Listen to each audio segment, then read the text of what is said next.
Play to Potential podcast.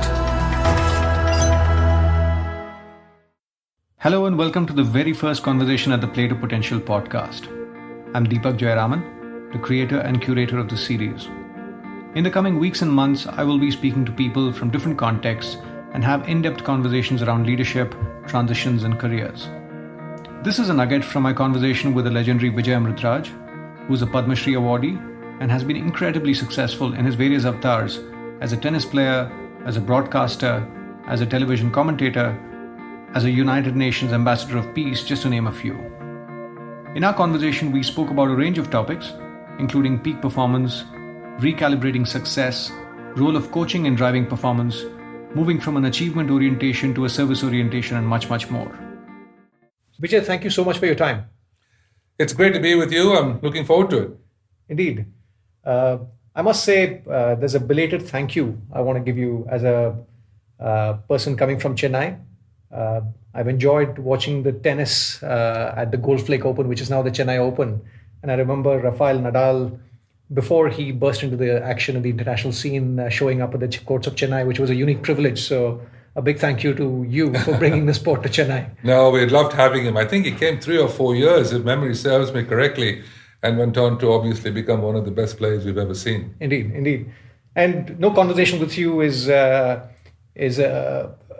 appropriate without starting with Wimbledon. So I'm going to ask you, Vijay Amritraj, the fan, before you started playing on the courts of Wimbledon, what would you say would be your favorite fan moment at Wimbledon? Well, I think it's a dream, like for every child, who wants to play a sport, in any sport for that matter, and tennis in particular for us.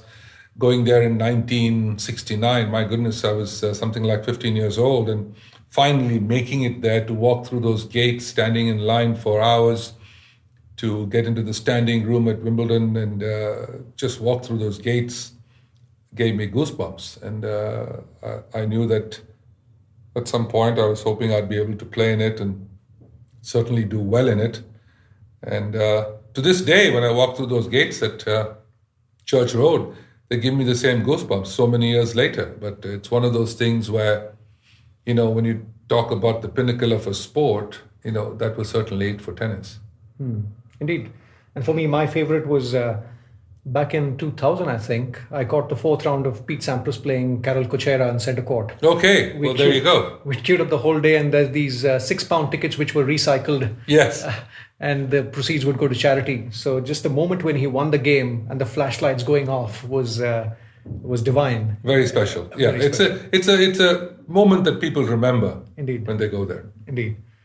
So Vijay, I want to rewind the clock a little bit and take you back in time where you started playing tennis, and I'm given to understand initially it was a means to staying fit, but at some stage you started getting good at it. When was the first time you really made a commitment to tennis as a profession, and what were the trade-offs involved at that time? I think the commitment to tennis really had to do with my health, because I was ill growing up as a child, but more importantly, the doctors advising me to play an outdoor sport, advising my parents, and my mother sort of then taking it on board herself to actually put me into the game, which was so distant to me from a health perspective, and basically to be able to be like everyone else and to try to go to school as a normal child. All of those things were the priority at the time when I started playing tennis. So obviously the dream of doing well and being the best in India and playing Davis Cup and going to Wimbledon and all of that was really what it was, sort of a pipe dream at the time. Because we had no one to emulate or follow, because tennis went open in 1968, and before me, Ramanathan Krishnan was the icon in tennis, and he had obviously played Wimbledon on many occasions and had done really well at Wimbledon. But again, the game was amateur; it wasn't professional, and so a lot of the major players were certainly missing. But it gave us the indication of how revered he was at the time that he played the game. And I guess this question comes from a broader observation, Vijay, where in general there are some careers which are low odds. And what I mean by that is the odds of success are low, and the people at the very top have a good commercial outcome, but it can be quite hard if you're stuck in the middle. So I would put arts, music, a lot of the creative areas, including sport, in that bucket. So any perspectives on that front in terms of how people should think about going for the low risk option versus really giving it a shot and giving it the best and seeing if they come out on top?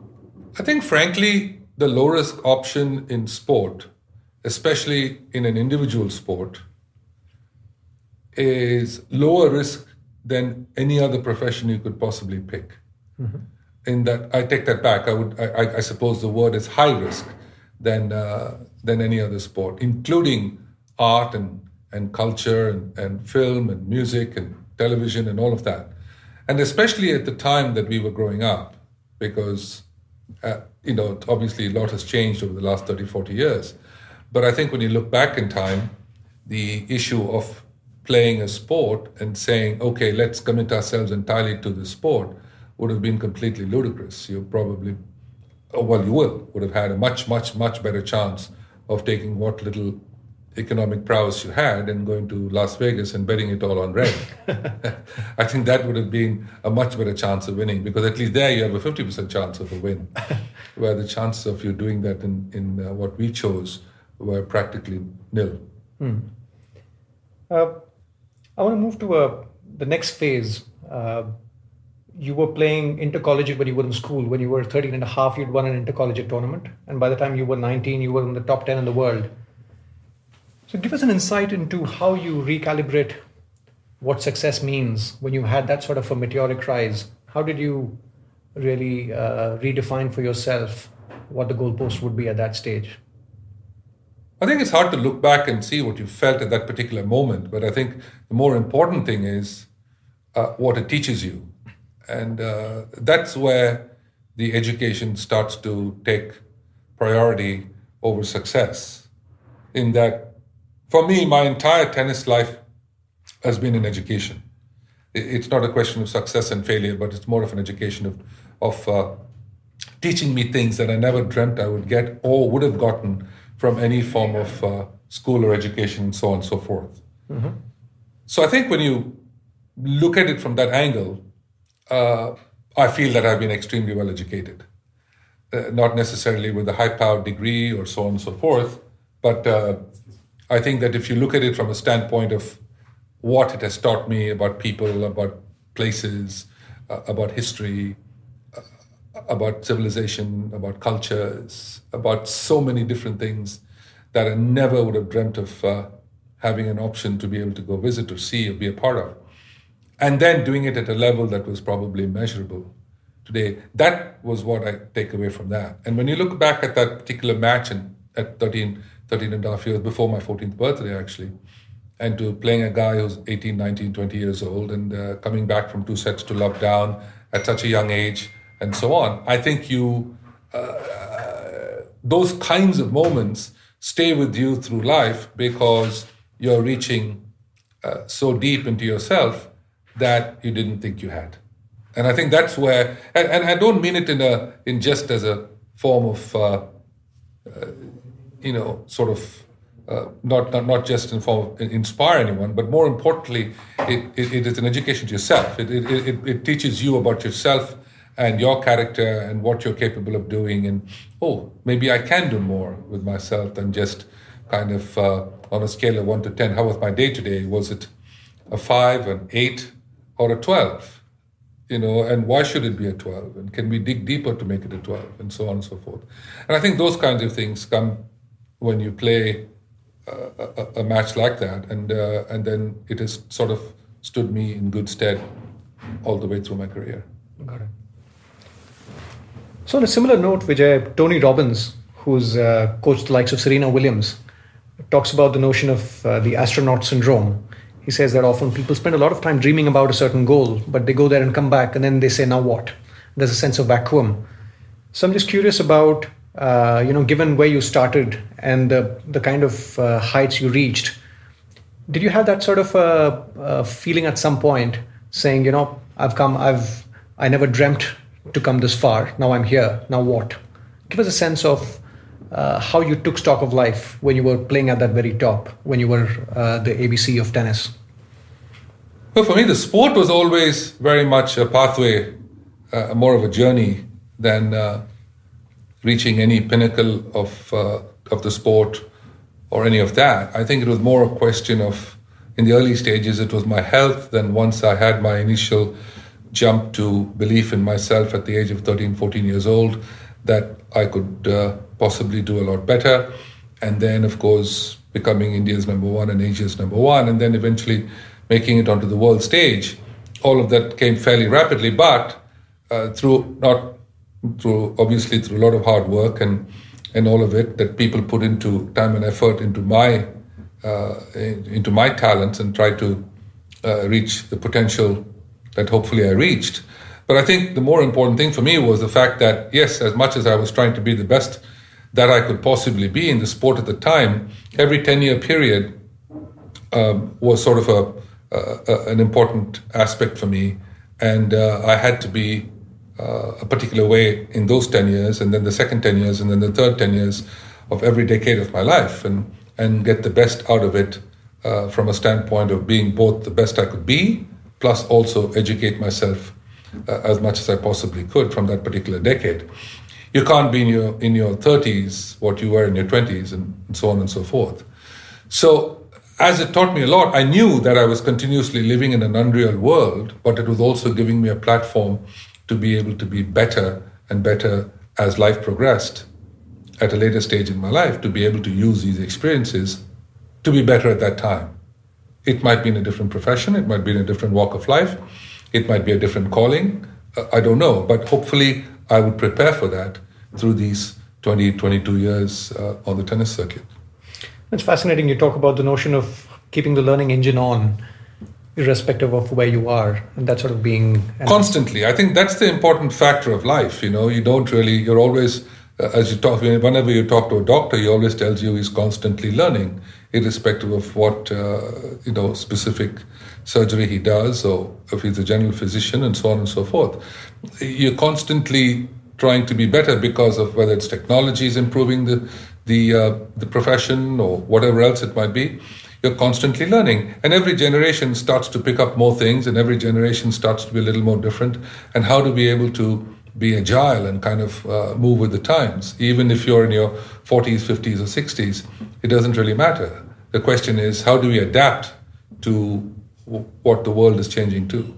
I want to pick up on a different theme, Vijay, the role of grit and determination. And you talk about the 5Ds in a different context. Again, there have been multiple times where you yourself have been 2 sets down, whether it was your game against a much elder and much stronger and physically fitter opponent, or whether it was a 1987 Davis Cup, when it was a crucial rubber and you were 2-0 down and 3-0 down. Give us an insight into where do you look for courage? Where do you go to get the courage to win that moment? Well, I think I generally feel most people have it and they don't know it. And it's a question of being able to find it. I think that's it's almost like that terrific film Raiders of the Lost Ark with Harrison Ford playing Indiana Jones, and they're looking for the lost Ark of the Covenant, which was going to give them, sort of life forever, and so on and so forth. And you're trying to find things that you almost didn't think existed. And that's what you sort of look for in yourself, irrespective of what job you might be doing. In sport, there's a lot more clarity to it, especially in an individual sport, because it's just you and another person.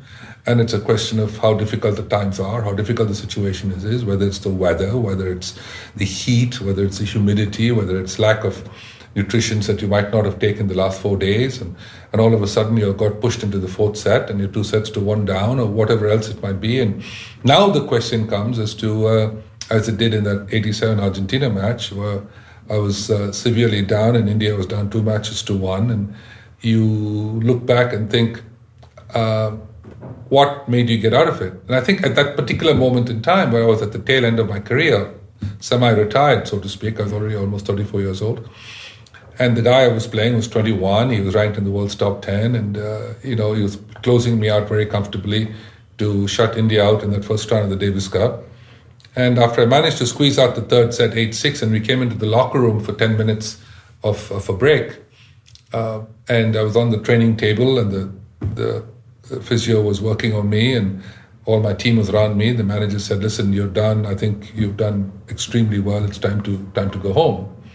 And the doctors also said, "Listen, I don't think you should go out there. You've lost a lot of weight, and it'll be harmful to your health as you go out." And that's the point in time where we all face in the course of life, where there is a fork in the road, and there is a fork in the road where one take a right, and everything is calm and comfortable, and you can go home and lie in the tub, and then eventually have a good meal and lie in bed, and that's your right turn, and that keeps you good.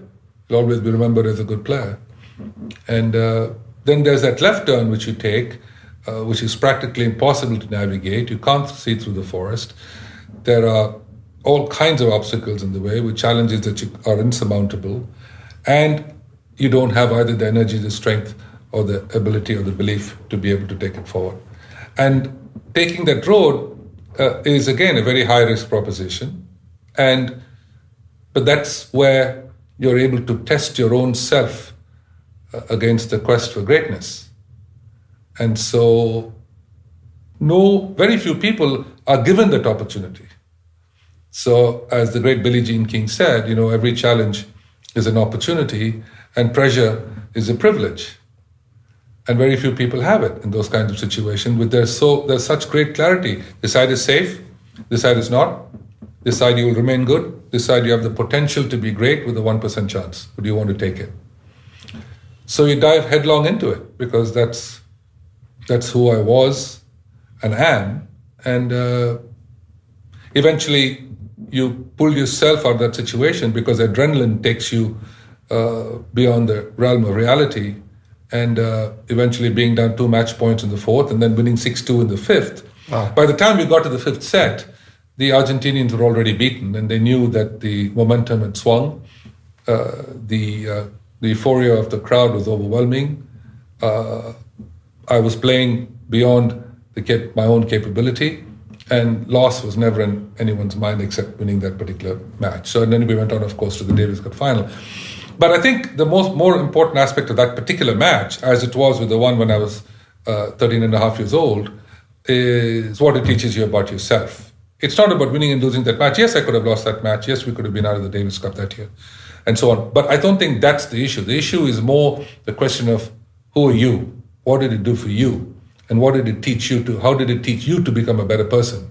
And what did it teach you about your character and your own belief in your own self? And those kinds of things. And I think that's the kind of thing you want everyone to learn from it. And it's not just the winning and losing. It's fascinating. Once again, you bring it back to the learning element. Absolutely. As one goes through the journey of life. Vijay, the other aspect of grit is also about how one deals with failure or missed opportunities.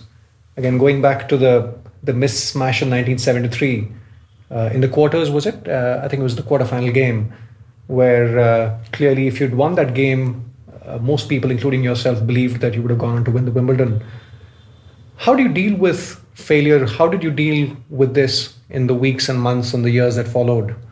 Did it get to you? Give us an insight into how leaders can cope with failures and bounce back stronger. Well, first of all, I think if someone says to you, it didn't bother them that much, then you shouldn't be playing the sport in the first place. This is a very high-risk adventure, and wins and losses are part of the game. But at the end of the day, we all know that we lose more than we win, and that's why it makes the wins so important and so wonderful. At the same time, when you lose, and especially when you lose in a tight format, tight match, the disappointment is huge. Recovery is slow, disappointment is huge, you're upset. But what it does is it tells you to look at it. You look at it again and again and again and again, and not make that mistake again if there's a mistake that you made. Or in certain cases, like it happened in 79 against Borg at Wimbledon, on court number 1 again, I led 2 sets to 1, 3-1, love 40 on a serve, and lost in 5 sets. Now, there was no way I should have lost that particular match, and I did. And I look back at that match and I think, could I have done something different? And the answer was clearly no. It was one of those matches that one in 1,000 times you'd have won, and that happened to be that one time.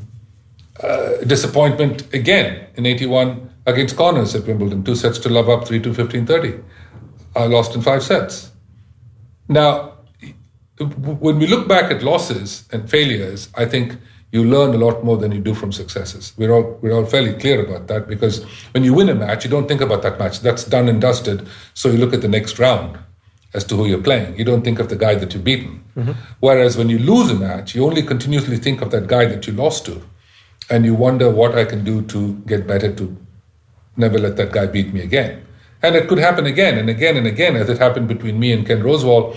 He beat me 6 times in a row before I finally beat him in London. But it never stopped me from continuously thinking that I need to get better to beat this guy in a particular format, which is what I ended up doing. So I think as far as failure is concerned, it's not really a failure. It is a failure if you don't learn from it. And I think that's where the rub comes in. Disappointment, yes. Are you upset? Yes. Anger, perhaps not. In certain cases, it might be people who are angry. How did I miss that smash? Or how did I miss this pass? And so on and so forth. But I think to a great extent, the failure comes from honestly not learning from it. Lincoln lost so many elections before he eventually became president of the United States. And he lost literally all of the earlier elections. And why did he end up becoming president? It just shows the character of the man. So I think when you look at things like that, there are numerous examples such as that, where you actually learn from failure, and that's why you're successful. Not because you took failure so much to heart that it puts you back in your seat. Got it. I want to explore a different theme, Vijay. When you were at the top of your game, you were known not just for playing tennis at the highest level, but also for longevity. A bit like how people speak about Federer in terms of the number of years he's been at the top. Give us an insight into how leaders should think about combining peak performance with longevity. How should one think about ensuring that you don't burn out too quickly in an intense, whether it's profession or sport? I'm not quite sure that you can plan it that simply and say, I want to play for 20 years, especially in a sport and especially in an individual sport. Injury can come and take you in 6 months. 2 surgeries and you're done. Yeah. An ankle twist, it takes you out 6 months. All those things are normal setbacks for an athlete. There is no athlete who's gone through life for 20 years without having any kind of hiccup or pitfall or an obstacle. So that's very much a part of what the profession that has been chosen. But at the end of the day, for me, my greatest achievement was to have played that long at a very high level and been able to contend in every tournament that I've played to win the tournament. Nothing short of it. Even to this day, if I happen to be the Asian player with the most number of tour titles, 40 years after I played the game, when I was out there playing, I still have more titles than any other Asian player. Wow. Which is an unusual record, which needs to be broken because we need players of that caliber to compete at the very highest level. So I think when you look at things like this and you say the longevity comes afterwards, and yes, I had surgeries, yes, I had all kinds of physical issues and so on and so forth. But the longer you play, of course, you have more of a problem post your career, where all of these injuries and setbacks and physical ailments that you've had don't just go away one fine morning because you quit the game. It lasts you through your lifetime. You just have to deal with it. That's fascinating. Actually, when I sort of juxtapose this notion of longevity with going against conventional wisdom, where the doctor tells you take rest, and there might be a long-term damage, to really back yourself and fight, there's a sort of a tension right there. Yes. So it's fascinating that you were able to manage the two at different points. Yes. I think also a lot had to do with the fact that we were also looking for others to follow. And I think if we were clearly on the map to keep us in the World Group and Davis Cup, to be able to contend at Wimbledon every year and all of that, it would have probably made my exit a little quicker from the sport. But not having that at that particular time I received many, many thousands of letters asking me to continue playing and all of that. So it spurred me on to stay perhaps a few years longer than I should have. But it didn't reduce my capacity to compete. Got it. The other thing I wanted to talk about, Vijay, was how you thought about the transition as you neared the end of your tennis career. I'd be curious to know how you thought about the different options that were in front of you and how you thought about reinventing yourself. Tennis, like a lot of the other professions, when I look at the business world, some professions, whether it's investment banking or lawyers or consulting, end up being quite intense professions. And beyond a point, people start really questioning, how long can I do this? There's a certain burnout often that comes hand in hand with the profession. So give us an insight into how you took stock of life as you were sort of nearing the end of your active playing career. Well, first of all, I always knew that my tennis career was really a stepping stone to what life is really all about. How can my tennis career educate me into preparing myself for the rest of my real life? And honestly, when you say at 30 years old, you're too old to play the game of tennis, you're basically lucky to be starting life at that particular age. So I think when I got married at 29 to 30 years old and then had my first son right away, perspectives start to change whether you like it or not. And even though I was fortunate to have played the game for another 4 or 5 years after that, it was very important to me to understand what the future was going to look like. And I was not just caring about myself, because there were 2 other people to care about at that point in time. And then 4 years later, my second son was born, and then obviously things changed even further. But by that time, I was prepared for looking after others who were more important than myself. So I think that preparation was taking shape as and when, yes, the early years would be more trying because you're playing your profession. At the same time, you've got other people to tend to and look after and so on. So there is that rub, because when you're playing on your own, it's all you, and what's good for you and so on and so forth. But now there are others. And that itself is a challenge in itself. And then you are able to address it in a matter of speaking. Similarly, as we did with tennis, and then it would teach you how to be that person in your 30s. And then by the time I was well settled in that sort of family life, and my tennis career took a back seat by the time I ended my career playing Wimbledon for the last time, you don't really know, however well you prepare for anything that you want to do in life, whether it's the film industry, whether it's television, whether it's other businesses, and so on and so forth. It's a new venture altogether. And you are really not educated in that venture. Yeah. So in a way, you're getting into the deep end of the pool. Indeed. Perhaps without knowing how to swim very well. So I think all of that took shape when I started doing Wimbledon in 1991, or rather the joining at the time Prime Sports, which now is Star Sports, across Asia, to become a broadcaster from 91 itself.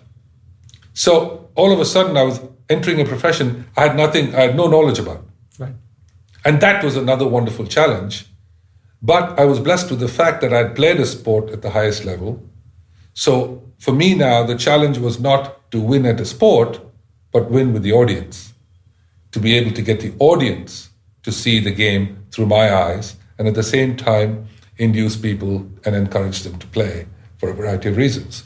So that was a nice transition for me to go into television broadcasting for the sport that I had loved and enjoyed and had given so much to me. And at the same time, enjoy my new family at that particular moment in time in my 30s. And then also from there, sort of digress into other areas of life. Fascinating. So you'd sown the seeds before you'd stopped playing tennis. To a great extent without knowing it. And that sort of segues us into the next topic, which is winning the audience versus winning on the court. In your understanding, Vijay, what do you think are the key skills or attributes of a good or a great commentator, rather? It depends. There are a variety of reasons why a person is hired to do commentary. Commentary, the term commentary, comes from basically an analyst looking at a match and making comments on the match. That's why he's called a commentator. A presenter is a guy who technically, supposedly looks good, is very articulate, and is able to present the game, whereas the commentator comments on what's going on.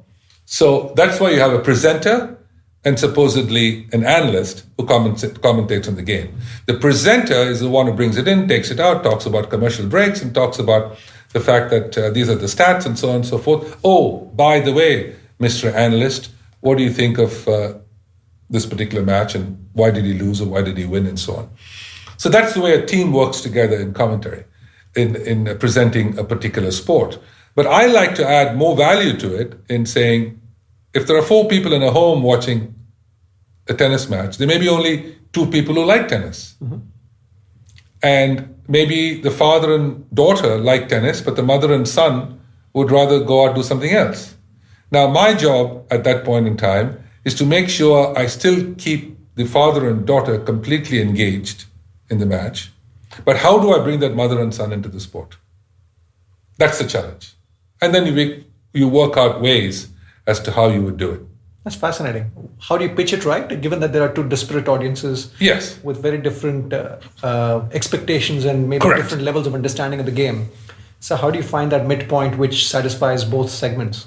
It again comes from the matches. It comes from the fact that you know what all these people go through, and you know what questions were asked of me when I was playing by the audiences, post matches and before matches. Oh, what do you eat before you play? Do you pet the dog? Do you sleep on a particular side of the bed? Do you go to the same restaurant you go to all the time? Do you eat the same breakfast every morning because you won that day?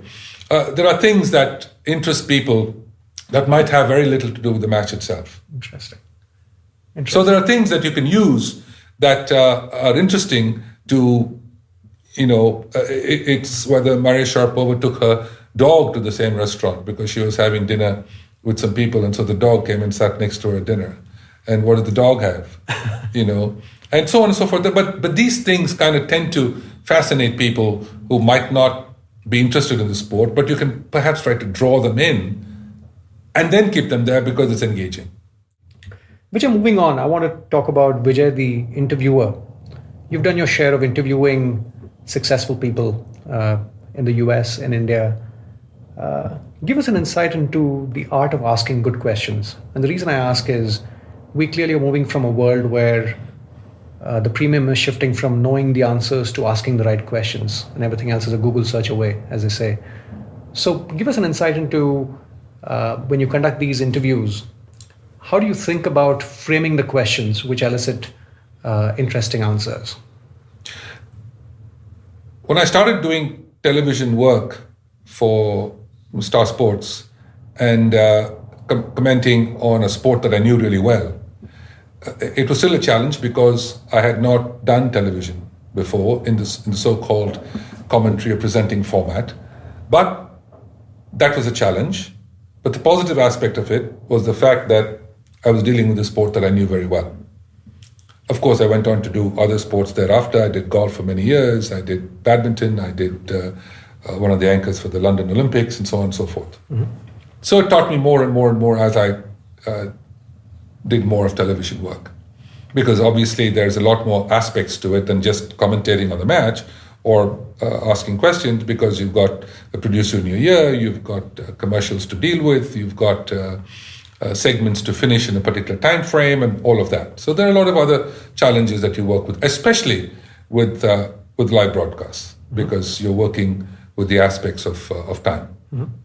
Whereas in a show that you're trying to create with content, then you have the ability to edit, which in our sport we never had.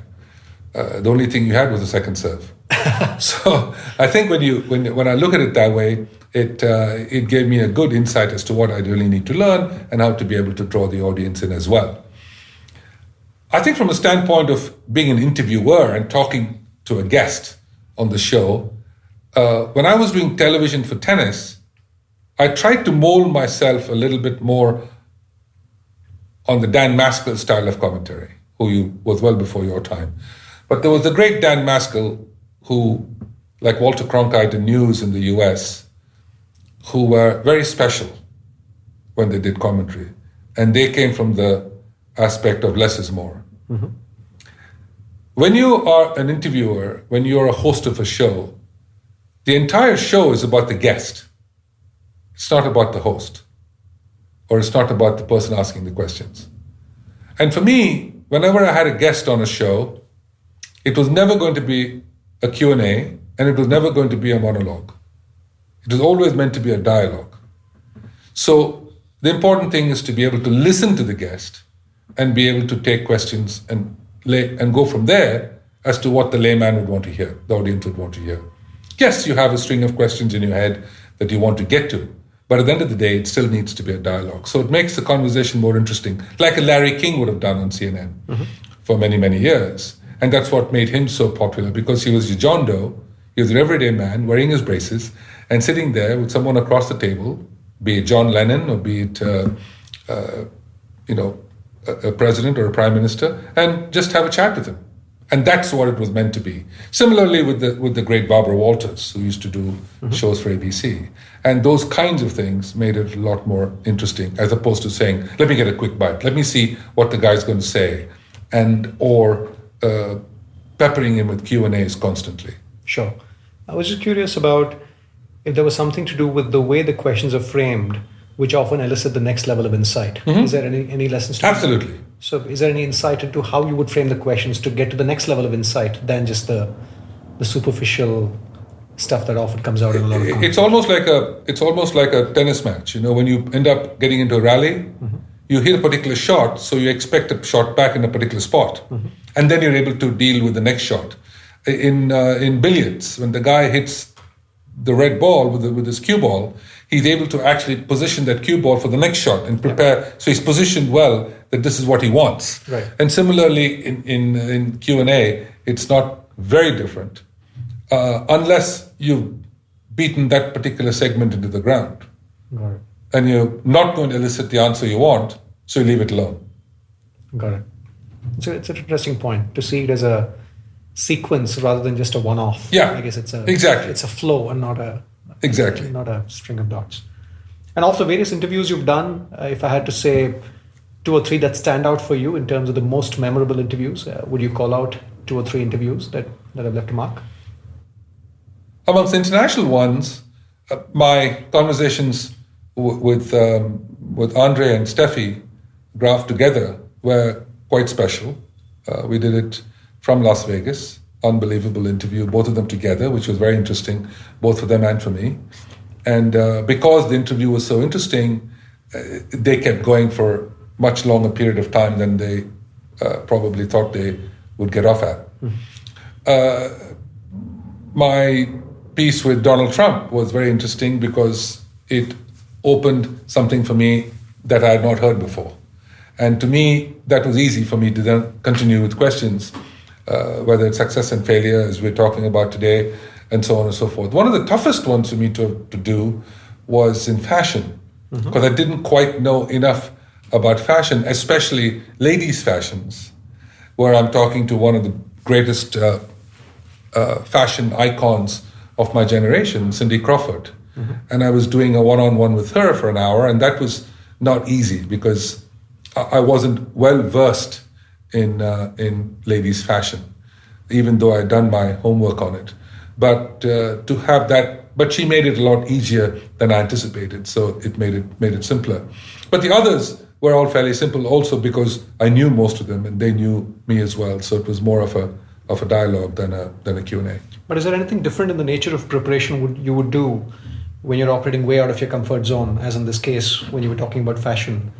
Is there anything fundamentally different? Of course, you would cover greater depth and you would read up more, but is there any other nuance on what you would do to prepare for such conversations? Frankly, it makes it a lot more unrealistic when you're studying up more on a person, because it's not quite as natural as when you know the person. And they can tell and you can tell, and you can tell that they can tell. So it's a little bit more interesting for me when I'm talking to someone like Michael Douglas, for example, who was wonderful. I mean, it's easy to go through his films and so on and so forth and ask me, hey, how was it when you played Gordon Gekko? Or, what do you think of that wonderful line, great is good, and things like that, because you know it so well.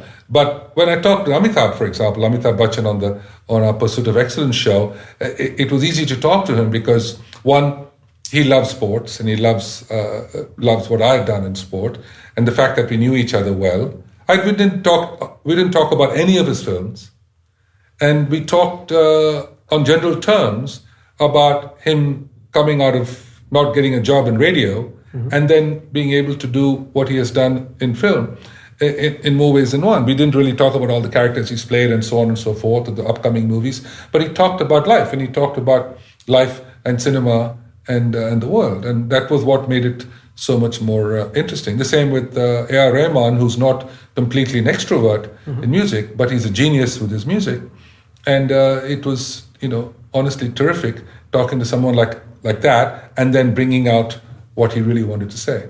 Fascinating. Talking about Amitabh, I'm reminded of, I want to talk about spotting potential. And there's a movie scene where I think it was Iftikhar, if I'm not mistaken, who looks at a kid in a railway station and the attitude and says, this kid will be a big man one day, and that big man turns out to be Amitabh. I think it was a movie Diwar. So I guess the question is, how do you spot potential, especially in tennis? Let's make it real. What do you look for in a player for you to feel that this person would rise all the way to the top? Let's say if we rewind the clock, and when you looked at a Federer 15 years back, 20 years back, were there any lead indicators that lead you to believe that this person will go on to play big? In certain cases, it's fairly clear that you can tell, especially when the kid is anywhere from 8, 9, 10 up. You could possibly, in certain cases, it's clear. But that doesn't mean he's going to make it or she's going to make it. That's where the rub comes. Just because on a scale of 1 to 10, your talent quotient is a 9, doesn't mean you're going to make it. And the other side of the coin is, if talent quotient was a 1, that doesn't mean you're not going to make it.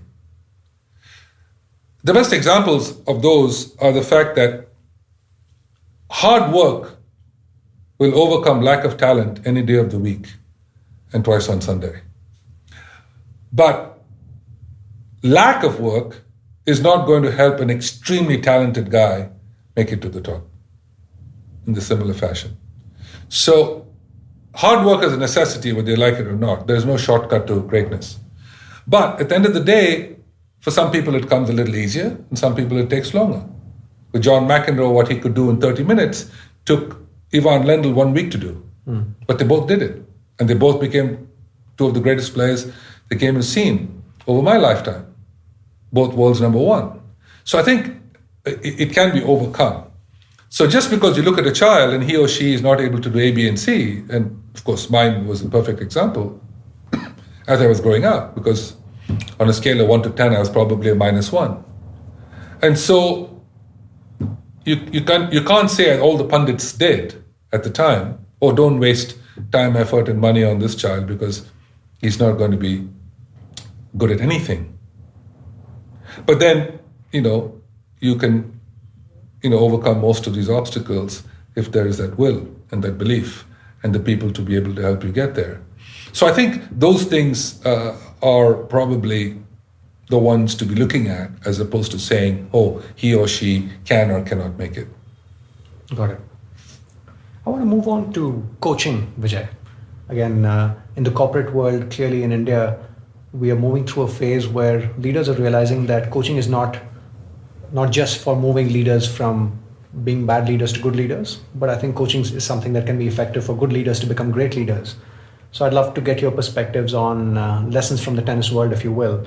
Give us an insight into how players select coaches. For example, when Federer decides to work with a Stefan Edberg or a Novak decides to work with a Boris, what's the edge they're looking for, and what differentiates the great coaches from the good coaches?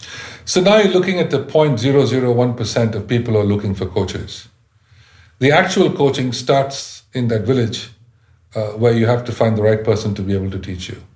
That's where it begins. And that's where the toughest ones come from. And can you make that little child, 5, 6 years old, and be able to fuel his or her passion into what they want to become? And do you have that drive to be able to get them to a point where they can be able to get someone else at the next level? So coaching is a very general term. Sure. You can at the very beginning you need the basic fundamentals. You need to be able to get this into your head, get this into the way you play, and then get it to your point where you can play in the under 8s, under 10s, under 12s, under 14s, and all of that, and be able to take you through that system. But once you get there, you probably need someone to be able to push you over to the next level. And that might or might not be the same person who's taken you that far. Sure. Tony Nadal, for example, worked with Nadal all the way through from the time he started playing the game. It's quite unusual that the guy stayed with him all the way through, his uncle. Right. But finally, when you get up there and you're in that very sort of elite rung of players, at that point in time, I'm not quite sure that you can use a coach as a coach.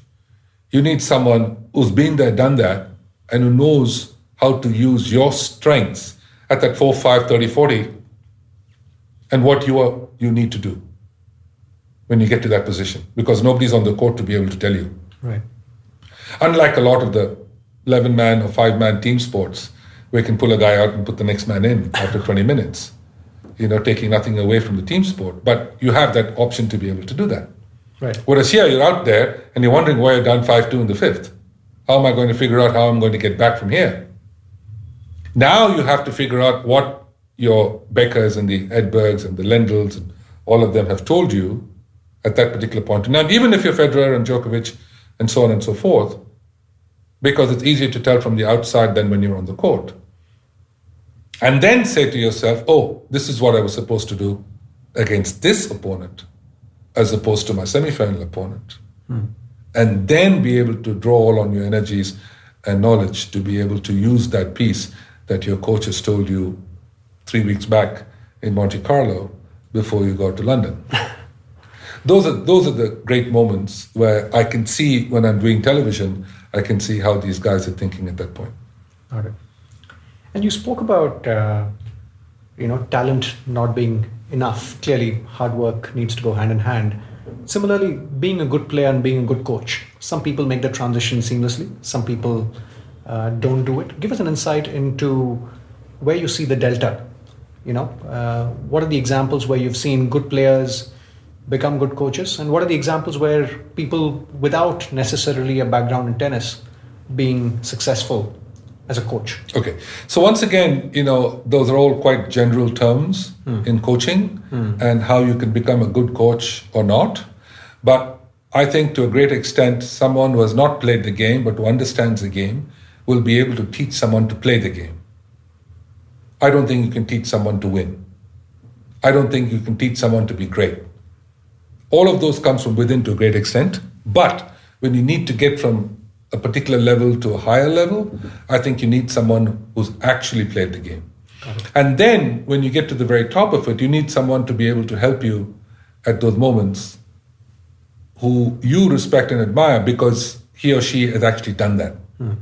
I find it very hard to believe that if you're ranked in the top 200 in the world today, that you can actually have someone who has not played the game teach you how to win a quarterfinal match at a Grand Slam. I don't think so. And I could be wrong. There is one outstanding example of where I'm wrong, which I will tell you in a minute. But I do believe that you do need someone. In my case, for example, when I was growing up and I was playing in the early stages between the ages of winning the Indian Championships and becoming in the top 10 in the world 18 months later, I was coached by Pancho Gonzalez, who for me was as high as you can get in the tennis world. And the way he also taught me was because I molded my game on his, or he saw me and said, oh, well, this guy I can help. Because whether consciously or unconsciously, my game was similar to his. And then at the tail end of my career, I went back to someone to be able to keep me on the tour long enough because I felt he was the perfect person who I thought I played like. And so he helped me for a few years, helping me stay on the tour perhaps longer than I should have. And he kept me playing at the highest level. So those things are important when you're talking about coaching. I don't think you can just jump in there and coach a person to a great championship. The example that I bring up, which kind of beats all the norms is Richard Williams and the two girls. Now, he learned tennis from a book, textbook, and then took them out on a public court in Compton, in one of the worst sections of Los Angeles, and taught these children how to play. Both of them we know are moderately successful. And the rest is history. So I think that's not a good example to use, but that's an exception to the rule. And what in that case worked? If you had to reflect on that, what about that made it work for them to be so extraordinarily successful? I think in Richard Williams' case, who I know fairly well, and Oracene also, were the fact that they had a single-minded devotion to those two children who were meant to be tennis players, which is the way they were literally born to be, number one. Number two is, he was almost fighting an uphill battle in the fact that he wanted these two young African Americans to play a white sport and literally show the world that we can do it. And the fact that these girls and boys were making so much money, and he thought that this is a way to come out of an economic difficulty, which they were in. And the biggest risk for them, as you always said, was there a big risk at 30, 40, 4, 5? If you ask him that question, he would always tell you that, there's no pressure on that at all, because the biggest pressure for us was to be able to walk out of your home to the tennis court, make sure you don't get shot on the way. That was the high-risk venture for us. So I think you're coming from two different perspectives of the way people thought. And Richard was very clear in the way he was able to actually have that belief and work ethic to get these girls to be able to become what they are. Got it. And there's a lot of discussion on the greatest player ever, and a lot of people, including me, believe Federer could be one of them. But what's your view on the greatest tennis coach ever? Who would be the 2 or 3 contenders for that title if there was such a title? Well, I think that's a hard one to pick, because each person, if you're looking at results, strictly by results, then you're going to have to go with certain people who've had results in that particular area, right? Guys won my pupil won X number of Grand Slams, or my pupil won X number of tour titles, men or women, and so on and so forth, or the person with the most number of kids in his academy, or I think that's very relative, because the greatest tennis coach ever, is it someone who actually created a Pete Sampras? Someone who actually created a Federer or a Borg, and then did nothing for the rest of their life after that? So I guess the metric is... Yes, it depends on how you look at it. And I do believe there have been great coaches at the highest level, whether Tony Nadal is one that comes to mind because he grew up with Rafa. But you also have the Bolletteris of the world, you have the Chris Everts, you have Bob Brett, you have Ion Tiriac, you have so many people who created great people by just picking them. Tiriac picked Boris Becker when he was 17 or 16 years old. And he has, as a matter of fact, in Rotterdam one year, at 17 years of age, in March that year, in 85, he asked me to play doubles with Becker. And I said, "You want me to play with some 17-year-old kid?" And he said, "Well, I want you to play with him because I think he's going to be terrific." So I did. I ended up playing with him, and we got to the final that year of the Rotterdam tournament. And I kept telling him, boom, boom, because that's the way he struck the ball. One boom and then a second boom. And if they came back, he was very upset, so he hit it harder. And of course, 2 months later, he won Wimbledon for the first time. So Tiriac saw that. Thereafter, he coached Goran Ivanisevic. And Tiriac saw that. So that's much about spotting potential, I guess. Yes, but he's spotting potential at a very high level. Like picking a Raonic and saying, I think I can make Raonic a winner of a major event. So, but that's speaking amongst the very top of the cherry pie, That's true. So it's hard to, but I think you have a whole slew of coaches across the board. Got it. Moving on to a few questions to wrap up this conversation. If you had to pick 3 moments in sport which have inspired you the most across all sport, which 3 moments would you pick in all these years? That inspired me the most. I think the first one would probably be watching a Muhammad Ali fight. He fought Ron Lyle in Las Vegas, 1975, and I was sitting ringside with the legendary Arthur Ashe. I thought it was a different perspective of what the world was, watching this man do his thing. I think that, when you see sport at its best, in that I was at the first seat of the final 100 at the 1988 Olympic Games. And I saw these 8 runners take off for the 10-second run. Ben Johnson, Carl Lewis, Linford Christie, Calvin Smith.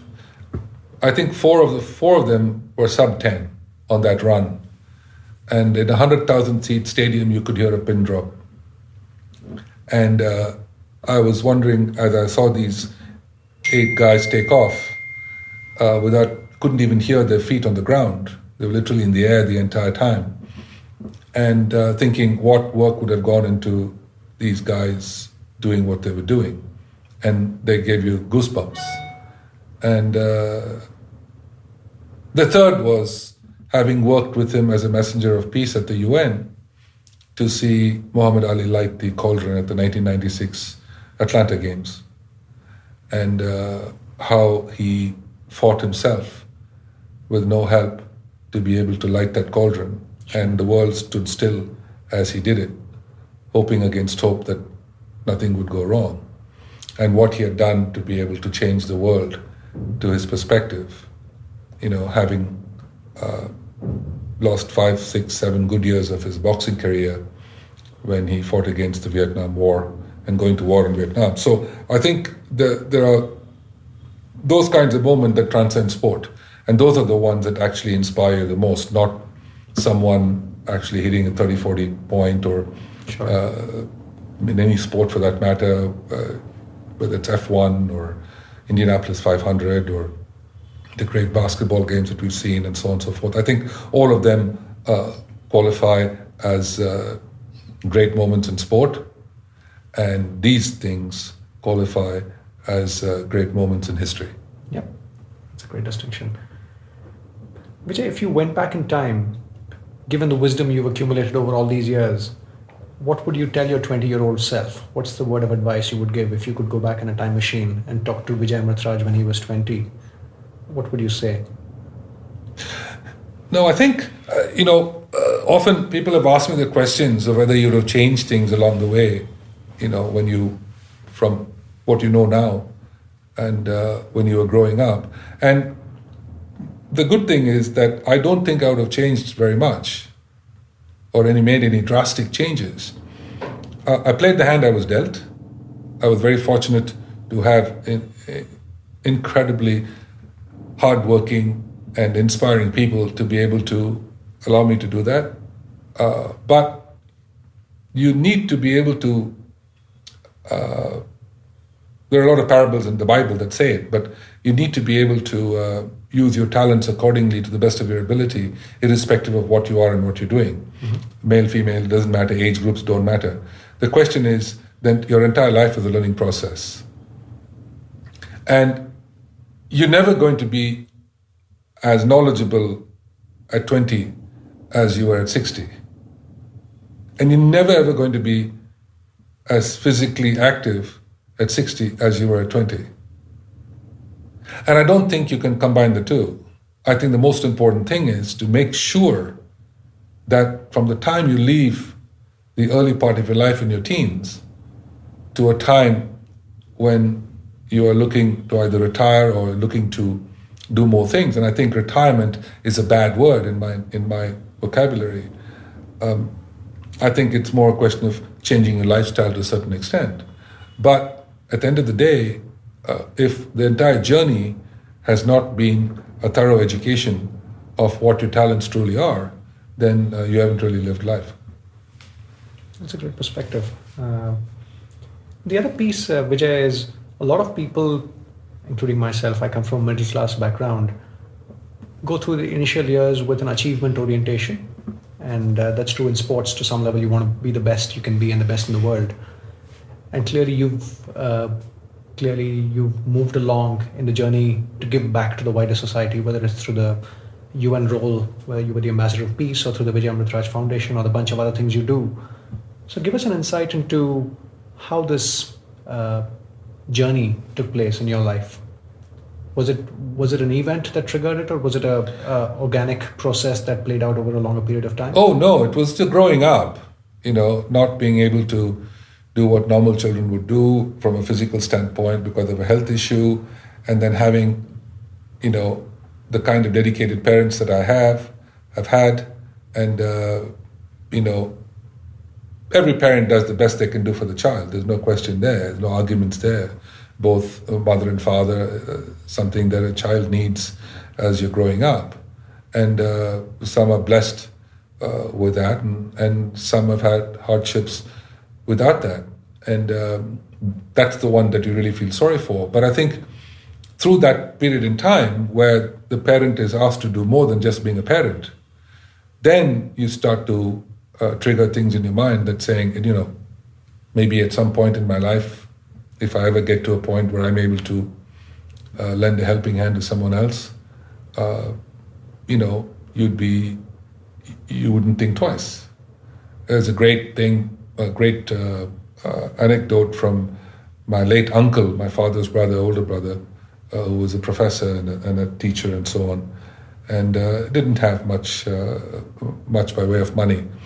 But a little nephew came and said to him one day, can I borrow 10,000 rupees from you? And I'll give it back to you in 6 months as a loan. He didn't have it. He barely had it to be able to give him that money. So eventually he pulled it together and he gave him the 10,000 rupees. And he said, don't give it back to me, but when you get older and someone comes and asks you for it, make sure you give it to them.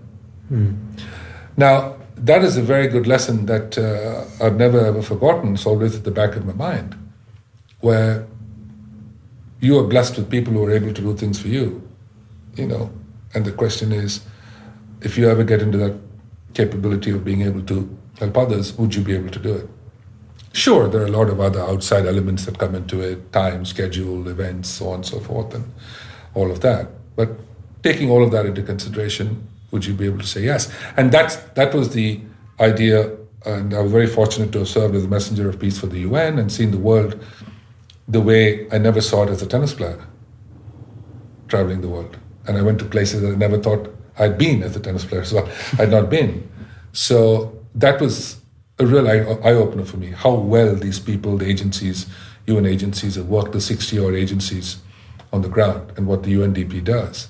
So that gave me a lot of inspiration as well from learning how to be able to serve others and learning to serve, learning to do. It's not an easy thing to be able to do it in the right manner as well. Sure. So that was, when I finished my term at the UN, that was sort of the initial start of my foundation. Vijay, in summary, this podcast is titled Play to Potential, which is about helping people reflect, being thoughtful about the choices they make, and fulfilling the potential that the unique potential that each one of us has. So in summary, what would be the 2-3 things you would leave behind as perspectives for people to play to their potential? Well, a lot of things we've covered, obviously, and I think everyone needs to go to sleep at night knowing that they didn't waste a day. We all know that, irrespective of what you do. If it becomes a chore, it takes more out of you. If you tend to enjoy what you're doing, which is fairly rare in today's world, then you tend to bring more passion to it, and in turn, the job gets done better. But at the end of it all, as you look back at life, and I don't mean to be sort of nostalgic about this as much, but I think the more important thing is people have asked me, how would you like to be remembered? Hopefully I'm not going anywhere tomorrow morning. But, it brings me back to what the first ever African-American Supreme Court Justice at the US Supreme Court said when they asked him that same question. Thurgood Marshall said, that he would like to be remembered as follows. He did what he could with what he had, which truly, really translates to live every day fulfilling your potential. And if you can do that, then you're always sort of reaching for something within you that you never thought you had. In one of my interviews, one of my guests on one of my talk shows was the second man on the moon, Buzz Aldrin, who was a friend of mine. And when I went to interview him at his home in Westwood in California, you look at all the various accolades and so on and so forth, like we've seen in people's homes and trophies and plaques and so on and so forth. So very few things really catch your eye as you go through pictures and you go through this and that. But there was this one little plaque in the corner that absolutely caught my eye. And I've never forgotten it, and it always is very much in the back of my mind when I do things. And it was stuck in a corner in his living room, and it said, we always tell kids as you grow up, you better do this, if you fulfill your potential, sky's the limit, everything, it's always sky's the limit, And so that little plaque said, who said sky is the limit when I left my footprints on the moon? Fascinating. So those kinds of things, kind of resonate with me to a great extent. And I think that's exactly what children and parents should work together to be able to achieve. Lovely. Vijay, you've been an inspiration to millions of Indians, and you've been very generous with your time and your insights. Thank you so much. Thank you very much, Deepak. Great to see you. Thank you. Cheers. Thank you for listening in to the very first conversation of the Play to Potential podcast series. Hope you found it purposeful. If you wish to share a particular piece, you might find the nuggets of interest. Play to Potential nuggets are excerpts from my conversation with my guest, which makes it easier for you to access a particular piece of content in the future. Hope to see you in a couple of weeks, where I will be uploading my conversation with Amish Tripathi, a successful author, where we spend time on a bunch of issues, but specifically focusing on how he transitioned from a career in financial services after a degree in IIM Calcutta to becoming the successful author that he is today. Bye now.